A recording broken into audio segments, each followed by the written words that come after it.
नमस्कार। अष्टावक्र गीता की सीरीज में आज हम बात करेंगे अध्याय 4 के श्लोक 1 के बारे में। श्लोक कुछ इस तरह से है।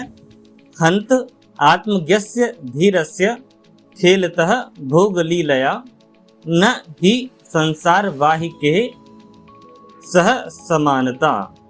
अर्थात आत्म तत्व को जानने वाले धीर पुरुष की संसार की वस्तुओं के साथ क्रीड़ा और संसार को ढोने वाले अविवेकी पुरुष का सांसारिक वस्तुओं के साथ व्यवहार एक समान नहीं होता। यही वास्तविकता है। अध्याय 4 में राजा जनक अब उत्तर दे रहे हैं उन प्रश्नों के जो गुरु अष्टावक्र ने पूछे, और गुरु अष्टावक्र ने अध्याय 3 में ये पूछे थे कि ज्ञानी कौन है और उसकी स्थिति कैसी है। अध्याय 4 की शुरुआत में राजा जनक अपने अनुभवों को ही साझा कर रहे हैं। जनक कहते हैं कि ज्ञानी व्यक्ति यानी कि जो आत्मज्ञानी है वह धीर होता है। धीर मतलब क्या? One who is stable. ठीक है, वो शांत रहता है और अनशेकन रहता है। जितनी भी बाहरी परिस्थितियां होती है उससे वो विचलित नहीं होता है। उसके लिए जो जीवन है और जो भोग है, आप बोलिए जो एक्सपीरियंसेस हैं, जो प्लेजर्स हैं, जो स्ट्रगल्स हैं, वो केवल एक खेल मात्र ही हैं। वह आनंद लेता है पर उसमें फंसता ही नहीं है। जबकि जो अज्ञानी व्यक्ति होगा, जो मूढ़ व्यक्ति होगा, वो इच्छाओं और भय के प्रभाव में बहता चला जाता है। उसके लिए सुख दुख एक अल्टीमेट रियलिटी बन जाते हैं। बस यही अंतर है कि ज्ञानी खेलता है और अज्ञानी बहता है। आपके लिए कुछ प्रश्न अगर पूछे जाएं आपसे, तो क्या आपने कभी किसी कठिन परिस्थिति को केवल प्लेफुल एटीट्यूड से लेकर के और उसको ऐसा माना कि यार ये तो खेल है, और फिर आपको बहुत ही हल्का महसूस होने लगा? सोचिएगा और आंसर करिएगा और बताइए कि लाइफ को सीरियस लेने से ज्यादा फायदा है या फिर उसे खेल मान करके जी लेने से ज्यादा फायदा है?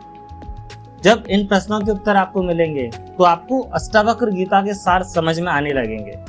इन श्लोक में कुछ प्रमुख तत्व हमने प्रयोग में लिए, उसकी व्याख्या देखते हैं।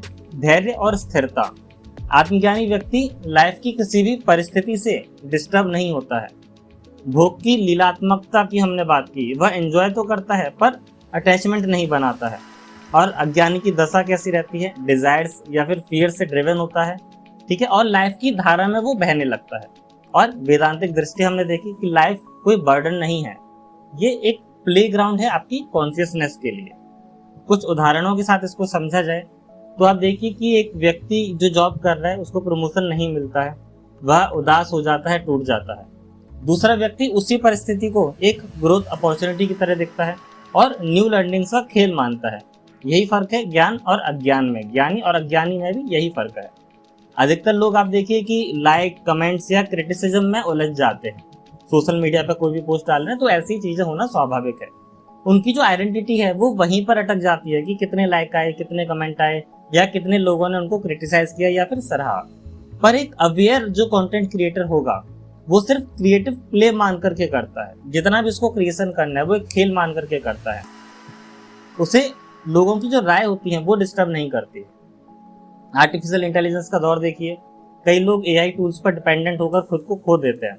लेकिन एक सचेत व्यक्ति एआई का उपयोग सिर्फ एक प्लेग्राउंड की तरह करता है, एक्सपेरिमेंट करता है, सीखता है, पर अपनी जो ओरिजिनलिटी है उसको वो बनाए रखता है। इस श्लोक में आप देखिए कि हमको जीवन को छोड़ना नहीं है, उसे खेल की तरह जीना है। ज्ञानी जीवन को सेलिब्रेट करता है, अज्ञानी उसमें उलझ जाता है। और आप देखिए कि जो ट्रू विजडम है, it is freedom with playfulness. जब आप हर चीज को खेल की तरह देखने लगेंगे, उसमें उलझेंगे नहीं, तभी आप वाकई में आत्मज्ञान को समझ पाएंगे, तभी आप ज्ञानी की कैटेगरी में आ पाएंगे। आखिरी में ये भी सोचिए कि जीवन को एक सीरियस बैटल की तरह देखने से आपको ज्यादा बेनिफिट्स मिलेगा या फिर उसे एक स्पिरिचुअल प्ले की तरह जीने से आपको ज्यादा बेनिफिट मिलेगा। अपने विचार कमेंट्स में लिखें और कॉस्मिक विजडम के साथ अष्टावक्र गीता की इस बहुत ही सुंदर यात्रा में जुड़ें। आज के लिए इतना ही। नमस्कार।